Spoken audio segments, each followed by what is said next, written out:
There are moments in life when everything quietly falls apart, not with noise, but with weight, the kind you don't see, but carry, the kind that sits in the chest long after the world has moved on.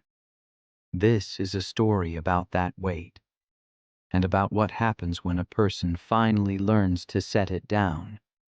In a weathered coastal town where the sea never stopped speaking, there lived a man named Jonah Hale.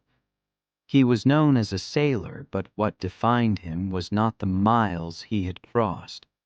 It was the moment he never escaped. A single failure that rewrote his sense of purpose, strength, and self-worth. This story isn't about the ocean. It's about regret, letting go, and the quiet courage it takes to begin again. Because healing doesn't arrive when we fight the past. It begins when we stop holding it. Jonah Hale woke before the sun, not because he needed to, but because sleep no longer trusted him. The room was quiet in the way only coastal mornings are, not silent, just patient. The faint sound of water pressing against the shore slipped through the open window, as if the sea itself was breathing nearby.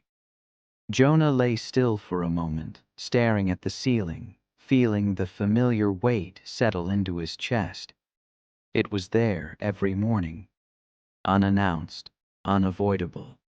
He rose with discipline, the kind learned through repetition rather than motivation. Bed made tight, clothes folded the night before, coffee brewed the same way every day without deviation. His life had become precise, controlled, predictable, and empty.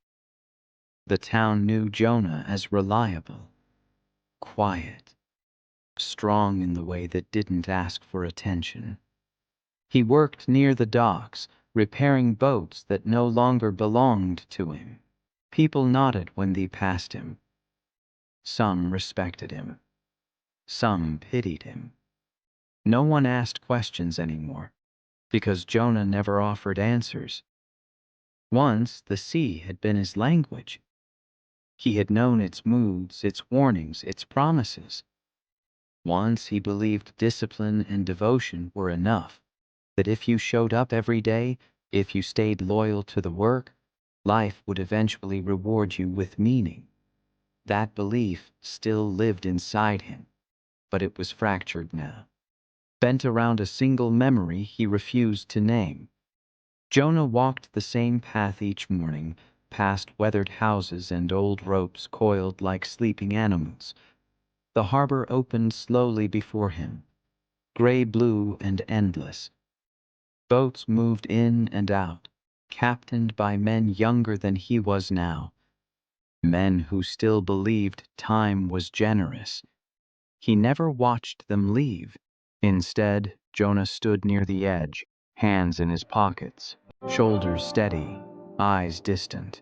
From the outside, he looked calm, grounded, whole.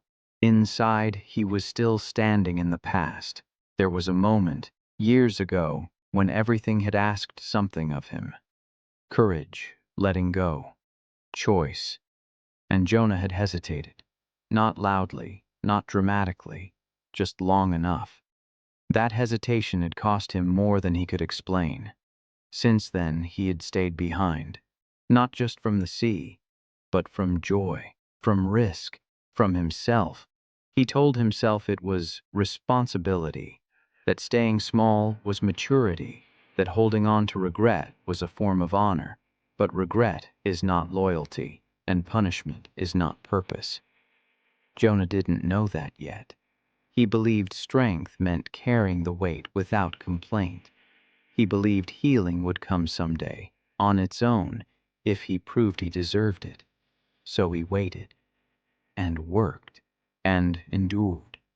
Days passed, seasons changed, the sea remained, and somewhere beneath Jonah's discipline, beneath the silence, beneath the control, there was a quiet truth forming. Not loud enough to confront him yet, but patient, waiting for the moment he would finally stop running from what had already happened and begin the journey forward. Before regret had weight, the sea had given Jonah direction. There was a time when his mornings began with purpose instead of pressure, when his hands moved with confidence, not caution. Back then, the horizon felt like an invitation, not a reminder of what he'd lost. Jonah had learned discipline early, not the harsh kind, but the steady kind. Wake before dawn. Respect the weather. Prepare twice for what might come once. While others chased shortcuts, he stayed patient. While others spoke loudly about their dreams, Jonah worked quietly toward his. The sea noticed that. It rewarded him with small victories at first: clean crossings, smooth landings, trust from older sailors who rarely gave it. He earned a reputation without trying: reliable, focused, calm under pressure. When storms came, Jonah didn't panic. He adjusted. He listened. And because of that, success found him slowly, honestly. There were nights when he stood on the deck, salt on his skin, stars overhead, feeling something close to peace. Not happiness exactly, but alignment, as if his effort and the world were finally speaking the same language. This was who Jonah believed he was meant to be.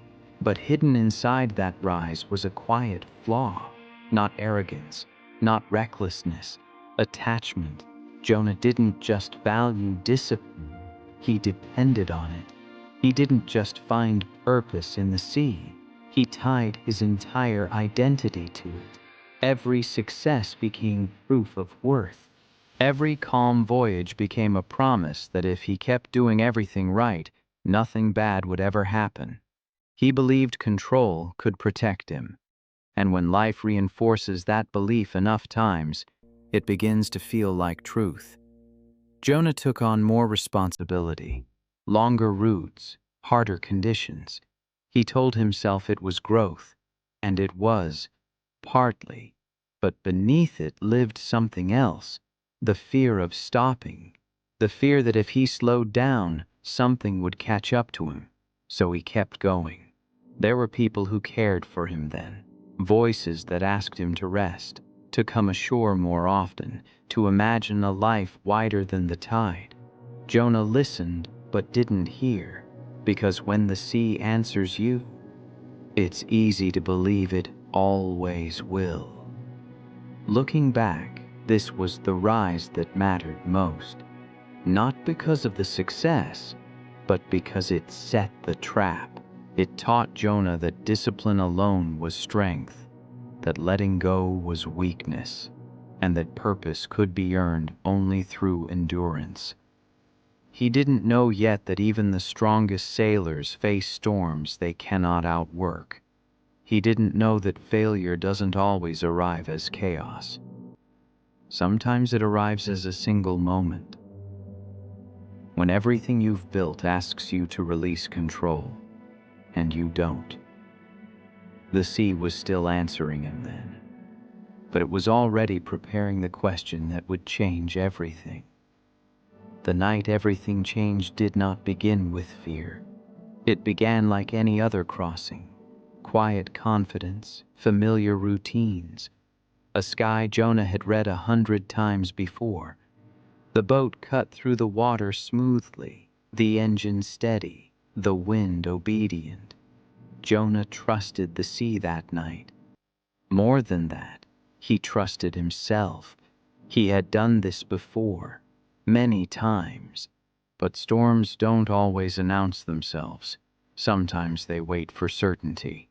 The first sign was subtle: a shift in the wind, a hesitation in the water. Jonah noticed it, adjusted course slightly, told himself it was nothing.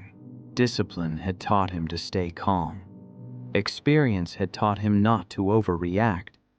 Minutes later, the sea answered differently. Waves rose faster than expected.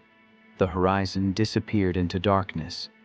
Rain came down hard, blurring distance and direction. Jonah moved with precision, hands steady, heart focused. This was where discipline mattered most. This was where he believed he belonged. Then something went wrong. Not dramatically, not all at once. A decision delayed. A calculation trusted too much. A moment where Jonah chose control over caution because he always had, and it had always worked. Until it didn't. The boat lurched violently. Equipment shifted. The engine strained. Jonah felt it then. That tightening in the chest that no amount of preparation can erase.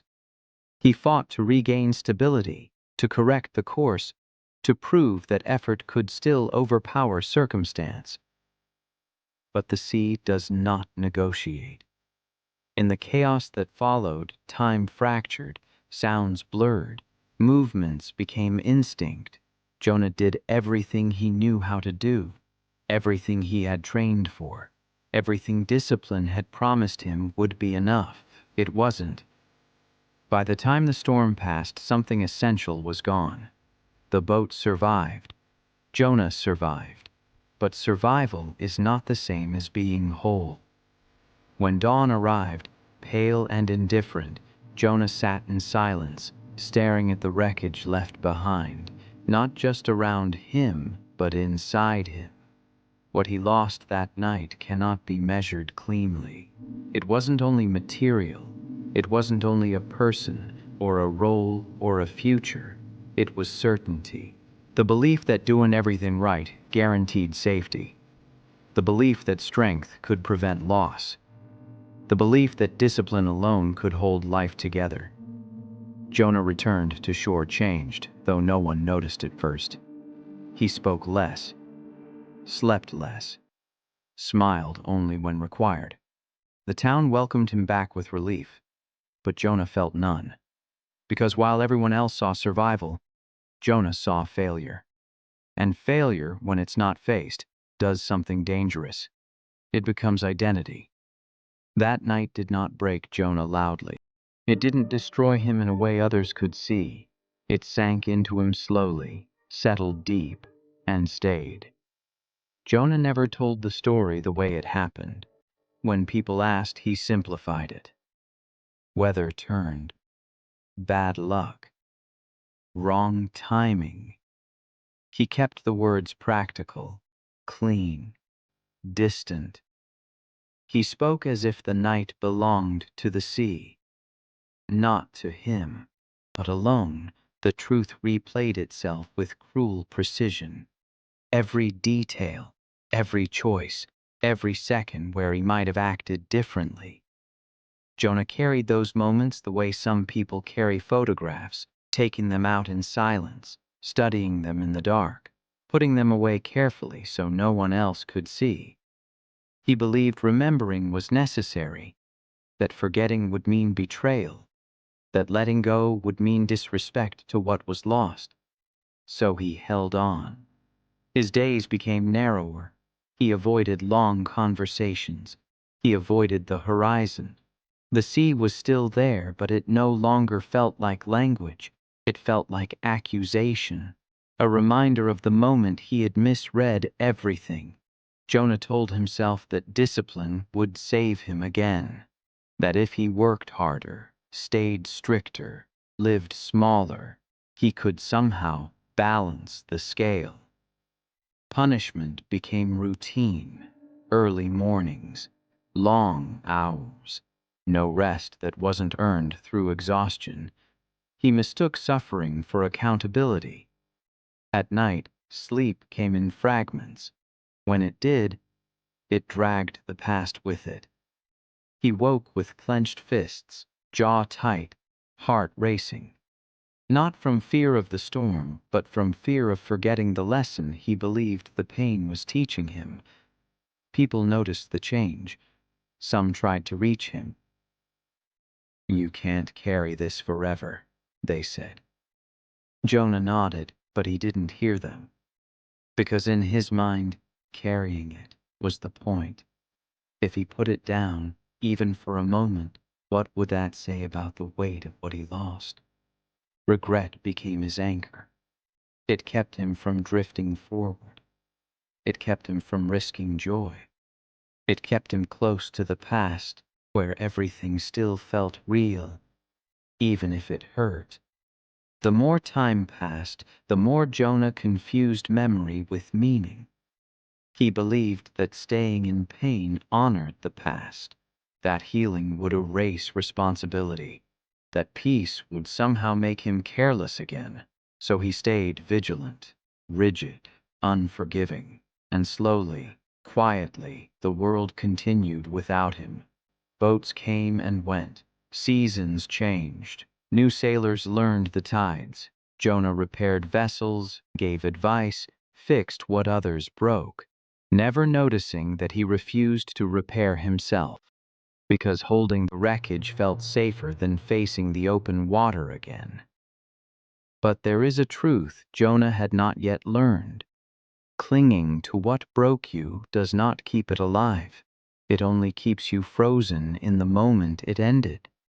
And every day he stayed there, life waited, patiently, on the other side of his grip. There comes a point when pain grows tired of screaming.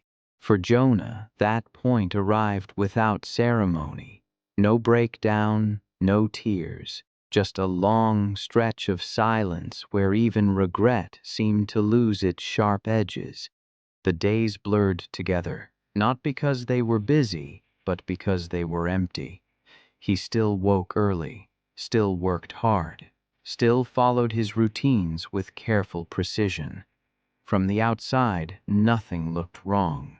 Discipline remained intact, but inside, something had gone missing. The ache that once drove him had dulled into numbness.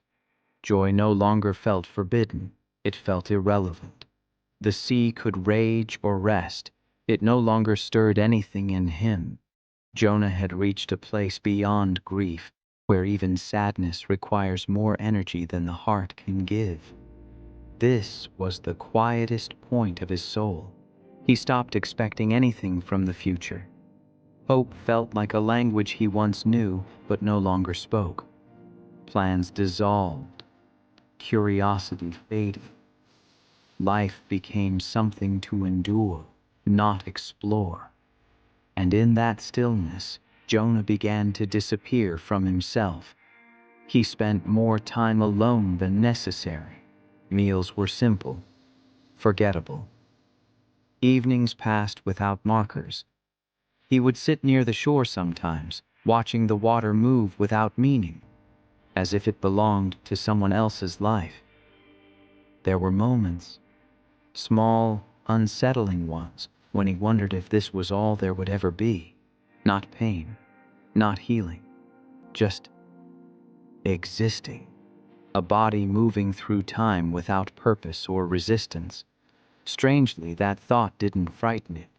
It felt honest.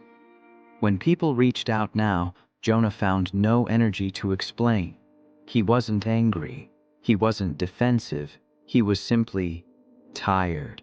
Tired of carrying. Tired of resisting. Tired of remembering the man he used to be. This is the danger of unprocessed failure. Not that it breaks you, but that it convinces you nothing more is possible. Jonah stood at the edge of his life, not in despair, but in surrender to emptiness. A place where change no longer feels necessary, because nothing feels important enough to fight for. And yet, this lowest point held something he didn't recognize. Space. When the noise finally fades, when the guilt loosens its grip, when the story you've been telling yourself runs out of words, there is room for a new truth to enter. Jonah didn't know it yet. He couldn't feel it yet. But the quiet he had fallen into was not an ending. It was the moment just before something gentle and irreversible would interrupt his stillness. The encounter didn't feel important at first. It happened on a morning like any other. Gray sky, calm water, the air carrying the familiar scent of salt and damp wood. Jonah was walking the shoreline without intention. his thoughts moving slower than his steps. That's when he noticed the stranger. An older man sat on a weathered bench near the water, tossing small pieces of bread into the sea. The birds gathered without urgency, as if they trusted him. He didn't look like someone waiting for anything, just present. Jonah would have passed by as he always did. But something about the stillness stopped him. Not curiosity, recognition. He stood a few steps away, silent. The stranger didn't look up at first. He spoke as if Jonah had already been there for a while. "Funny thing about the sea," the man said softly. "It carries what you release, but it drowns what you cling to." Jonah felt the words land before he understood them. He shifted uncomfortably. "I'm not sure that's true," he replied. His voice sounded rough, unused. The man smiled, not in agreement, not in challenge, just gently. "You don't have to be sure, just honest." They sat in silence after that. The waves moved in and out, indifferent, patient. Jonah felt an unfamiliar urge to speak without defending himself. "I stayed," Jonah said finally, "when I shouldn't have." The man nodded. "Most people do." Jonah frowned. "Then why does it feel like I'm the only one still paying for it?" "Because you're still holding the moment like it's happening now," the stranger said. "Time passed. You didn't." That sentence cut deeper than any accusation ever could. Jonah stared at the water. "If I let it go," he said quietly, "it feels like I'm saying it didn't matter." The man shook his head slowly. "Letting go doesn't erase meaning.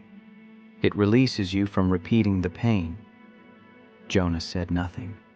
His chest tightened, not with guilt, but with something unfamiliar. Relief. The stranger stood, brushing crumbs from his hands. "You don't need forgiveness from the past," he said. "You need permission to live beyond it." Then, as simply as he had appeared, he walked away. Jonah remained seated long after the bench beside him emptied. The sea continued its rhythm. The world continued its pace. But something inside Jonah had shifted. Not dramatically, not completely, just enough. The weight he carried hadn't vanished, but for the first time it felt movable, like something that could be set down, piece by piece, if he chose. That morning didn't heal Jonah. It gave him a choice. And sometimes that's where rebirth truly begins. Change did not arrive as courage. It arrived as permission. Jonah did not wake the next morning transformed. The weight was still there. The habits still waited. But something subtle had shifted. The belief that holding on was the only way to remain loyal to the past. So he started small. He allowed himself moments without punishment. A longer breath, a slower walk. He didn't correct every thought the moment it strayed. He noticed the guilt rise, and instead of feeding it, he let it pass. This was discipline of a different kind. Jonah returned to the shoreline, not to remember, but to observe. The sea still moved. It always had. Loss had not frozen it. Neither had regret. Life continued without requiring his suffering. At first this realization angered him. Then it humbled him. He began repairing boats with care instead of urgency. He stopped arriving early just to prove something to himself. He listened more, spoke less, but with intention. Acceptance wasn't loud. It didn't feel like victory. It felt like exhaling after holding breath for years. Jonah noticed how often he had been reliving the past instead of learning from it. How memory had become a loop instead of a lesson. Letting go didn't erase responsibility. It clarified it. Responsibility meant growth, not endless self-punishment. Some days were harder than others. There were mornings when the old story returned, demanding attention. Jonah didn't fight it anymore. He acknowledged it, then chose to move forward anyway. That choice, repeated quietly, began to change him. He allowed joy in small forms, warm meals, conversation without retreat, moments of calm that no longer felt undeserved. For the first time since the night everything sank, Jonah felt present, not fearless, not healed, present. And presence, he learned, is where healing starts. The discipline that once kept him trapped now became the tool that set him free. Not discipline rooted in control, but discipline rooted in care. Care for his body, his mind, his remaining time. Jonah did not forgive himself all at once. He practiced. And with practice came steadiness. With steadiness came strength. Not the kind that resists pain, but the kind that allows it without letting it define you. The past still existed. It always would. But it no longer decided the direction of his life. Healing is not a straight line. Jonah learned that on a day when nothing went wrong and everything felt heavy again. The morning began calmly. The sea was gentle, the air clear. And yet as Jonah worked near the docks, a familiar tightness crept into his chest. A thought he hadn't invited returned fully formed, sharp and demanding. You're pretending. This peace is temporary. You don't deserve it. The old storm had found its way back. Jonah felt the pull immediately, the urge to retreat, to punish himself, to replay the past until the numbness returned.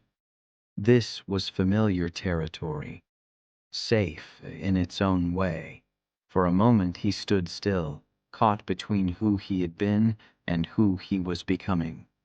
Then he remembered something simple. He remembered that discipline did not mean obedience to pain. It meant consistency in choice. So he kept working, not with force, with awareness. When his hands shook, he let them. When the memory surged, he named it and continued anyway. He didn't run. He didn't argue. He stayed. The storm passed more quietly than he expected. Later that week, another test came. A conversation, a reminder, a name spoken aloud that reopened old space inside him. The guilt rose again, demanding attention, demanding payment. This time Jonah felt tired, but not defeated. He understood now that the past would always knock. Transformation did not mean the door would never shake. It meant he no longer had to let the past take control of the room. Strength, Jonah realized, was not the absence of struggle. It was the refusal to abandon yourself when struggle returned. He allowed the discomfort to exist without assigning it meaning, without turning it into a verdict about who he was. And something surprising happened. The emotion lost its grip. It moved through him instead of trapping him. This was the real work. Not grand gestures, not dramatic change, just showing up again and again when the old patterns tried to reclaim him. Some days he succeeded fully, some days only partially. Both counted. Jonah stopped measuring progress by how good he felt. He measured it by how gently he responded to himself when he didn't. And in that gentleness a deeper kind of courage emerged. Not loud, not visible, but unshakable. The old storm still existed. It always would. But it no longer defined the weather of his life. One morning Jonah realized he was no longer counting days. There had been a time when every sunrise felt like something to endure. Every sunset a quiet relief. Now the hours moved without resistance. Not because life had become perfect, but because he had stopped fighting where he stood. He returned to the water differently, not as a man seeking control, not as someone trying to prove resilience, but as someone willing to participate again. Jonah began taking short trips along the coast, not to escape, but to reconnect. The sea felt familiar without feeling threatening. It no longer spoke in accusations, it spoke in motion. He listened. Purpose no longer felt like something he had to earn through suffering. It revealed itself through presence, through care, through the simple act of being useful without self-erasure. He mentored younger sailors, not with authority, but with honesty. He shared what discipline could do and what it could not protect you from. He didn't offer guarantees. He offered perspective, and that was enough. Peace arrived quietly. It didn't announce itself. It showed up in moments Jonah used to overlook: steady hands, clear breath, laughter that didn't feel borrowed. The horizon still stretched endlessly ahead, but it no longer demanded anything from him. Jonah understood now that purpose isn't always found in pushing forward. Sometimes it's found in standing still long enough to recognize you've already survived. He had not become fearless. He had become grounded. And grounding changed everything. The man who once stayed behind had learned how to move again. Not away from the past, but beyond it. The sea remained a part of his life, but no longer its ruler. He lived forward now, with humility, with intention, with peace that did not depend on control. The horizon hadn't changed. He had. If you're listening to this, there is a chance you are carrying something too. Not loudly, not dramatically, quietly, every day. Maybe it's a failure you replay in your head, a moment you wish you could return to and fix, a version of yourself you believe you abandoned. Here is what Jonah's journey offers, not as instruction, but as truth. Failure is not the end of your story unless you build your home inside it. Discipline is powerful, but without compassion it becomes a cage. Holding on does not honor the past, it only prevents the future. Letting go is not forgetting, it is choosing not to bleed forever from the same wound. Healing does not arrive all at once. It arrives in small permissions: the permission to rest, the permission to feel joy without guilt, the permission to live forward. Courage is not always action. Sometimes courage is staying present when the old pain returns and choosing not to punish yourself for being human. Your purpose is not erased by one moment. It adapts, it waits, it reshapes itself around who you become after the fall. Rebirth does not mean becoming someone new. It means returning to yourself without the weight you were never meant to carry forever. And peace, real peace, is not found in control. It is found in acceptance. If this story resonated with you, take a moment to sit with it. Share it with someone who might be carrying unseen weight.